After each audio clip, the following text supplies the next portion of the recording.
Assalamualaikum warahmatullahi wabarakatuh. My name is Professor Nayn and I'm going to make an experiment, a volcano eruption. Barang-barang kita kena perlukan: botol, cuka, baking soda dengan colouring.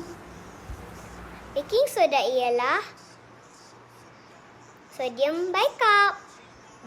Bila masuk air, dia terurai jadi ion sodium dan ion bicarb. Cuka pula ialah asid asetik. Bila dalam air dia terpisah jadi ion hidrogen dan ion asetik. Bila dua-dua ini dicampurkan, ia membentuk asid karbonik. Asid karbonik terurai kepada gas karbon dioksida dan air. Ini kita tutup botol ni. Kita buat lubang, lepas tu kita buat bentuk volcano.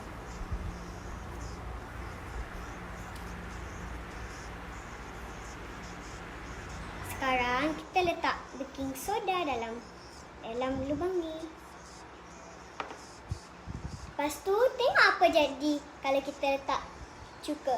Shake it out.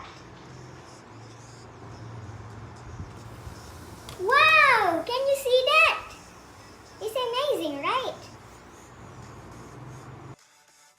Hasil eksperimen tadi menunjukkan buih-buih yang mengandungi gas karbon dioksida.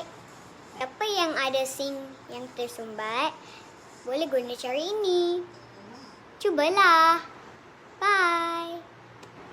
Assalamualaikum warahmatullahi wabarakatuh.